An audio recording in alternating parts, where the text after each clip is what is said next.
오늘 장 그렇다면 특징주 어떤 종목 보셨어요?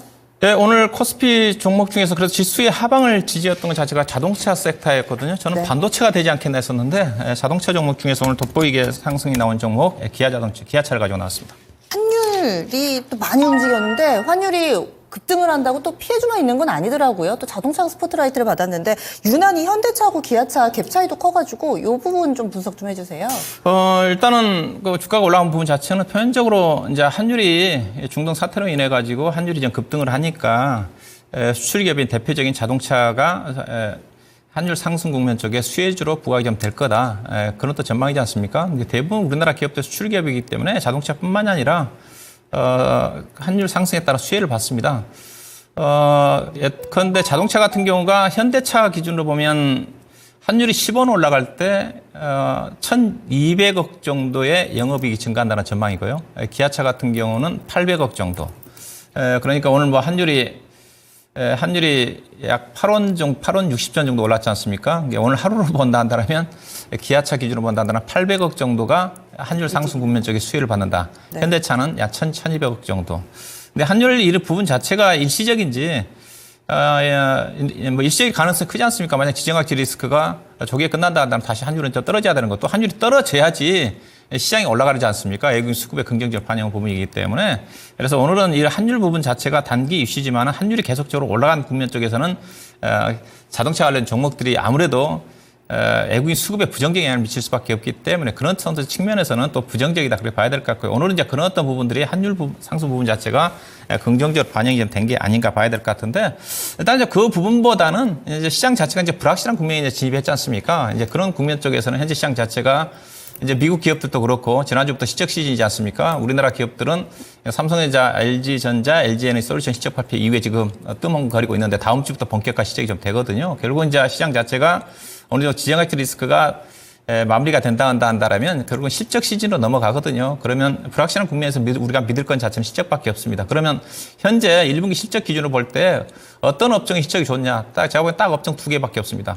반도체하고 자동차입니다. 그래서 두 종목이 업종 자체 실적이 좋기 때문에 실적 부분도 그런 어떤 부분들이 오늘 주가에 반영된 게 아닌가 생각하고 있고요. 그다음에 기아차 같은 경우 차트를 보시다시피 밸류업 정책 때문에 1월 말부터 해가지고 주가가 13만 원대까지 올라서고 난 다음에 그다음에 이제 기아차가 2월 말 정도인가에 아마 배당락이 좀 됐거든요. 네. 배당 기준일이 작년 연말이 아니라 현대차 기아차는 올해 2월 달 3월 달이었습니다. 그때 아마 기아차 같은 경우도 배당이 아마 5,600원 정도가 제가 된 걸로 알고 있거든요. 상당히 배당금이 컸어요. 그렇기 때문에 그 영향가, 배당락 함정이 좀 빠지면서 그 영향까지 겹치면서 주가가 많이 떨어졌거든요. 그래서 충분히 이제 주가가 좀 조정을 좀 받았고, 그래서 또 밸류업 정책과 관련된 부분 자체는 여전히 유효하지 않습니까? 5월 달에 정부에서 가이드라인을 발표한다고 그랬으니까 아직 제로는 좀 살아있어요. 다만 최근에 이제 선거에서 여당이 좀 참패를 하면서 정부의 정책 동력 자체가 좀 약화가 좀 되지 않겠는가. 그런 또 부분도 선거 이후에 저 PBR 종목들이 좀 약세를 보였거든요. 이런 어떤 부분들이 오늘 주가에 상대적으로 반작용으로 나타났다고 봐야 될 것 같고요. 그다음에 기아차의 실적은 앞서 얘기했다시피 현재 시장의 컨센 자체가 2조 8천억 정도가 영업이익 컨센이 잡혀져 있는데 시장에서는 대체적으로 2조 8천억에서 많게는 3조 원 정도를 예상을 합니다. 그래서 시장 예상치를 약간 소폭 상회하지 않겠는가 5% 정도 전후에 그렇게 좀 봐야 될 것 같고요. 그다음에 기아 자동차가 자동차 섹터 업종 내에서 영업이익률이 가장 탄탄합니다. 영업이익률이 작년 실적 기준, 그다음에 1분기 실적 전망치로 따지면 영업이익률 거의 11% 가까이가 됩니다. 상당히 영업이익률이 제가 그 회사에 대한 경쟁력이라고 얘기를 하고 있는데 참고로 현대차의 영업이익률은 8.7%밖에 안 됩니다. 글로벌 자동차 회사 내에서도 기아차가 영업이익률이 거의 탑 수준이에요.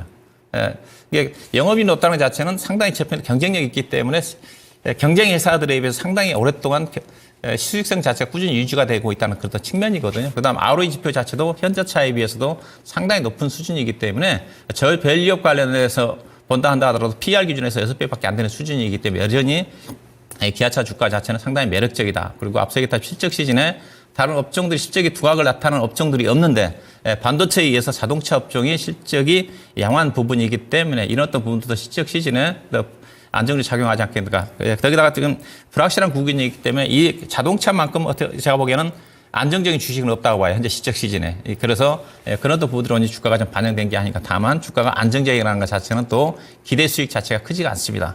그래서 저는 개인적으로 기아차 전망을 얘기를 할 때 목표 주가가 12만 5천 원이다. 그 이유 자체가 이 종목 13만 원까지 올라갔지만은 배당금을 좀 일단 저는 좀 빼야 되거든요. 5,600원 정도. 그죠? 예, 그러면 배당을 받은 사람들은 13만 원 정도 파는 수준이기 때문에 12만 5천 원 정도가 현재로 봐서는 기술적인 반등 목표치가 좀 되지 않겠나. 그래서 이 종목은 매매를 한다면 11만 원대 초반 정도 매수하셔가지고 12만 5천 원 정도에서 일단은 단기적인 트레이딩을 하시고 그다음 시장에 의미 있게 상승한다면 충분히 예상 기업 내용으로 본다면 13만 8천 원 정도까지는 상승 여력은 있지 않겠는가. 예, 그렇게 좀 보고 있습니다. 네. 호평을 많이 해주셨어요. 하지만 업사이드가 크지는 않습니다. 현재 시점 기준으로 한 10% 정도 더 올라갈 만한 여력은 있는데 오늘 주목받은 것은 표면적으로는 환율 덕분이지만은 내면으로 들어가 보면은 실적도 괜찮을 것 같고요. 여기에다가 밸류업 프로그램과 관련해서 사그라들었던 이런 기대감이 다시금 또 고조되고 있다. 여러 가지 오늘 오를 만한 이유가 많았던 기아 오늘의 특징주로 알아봤습니다.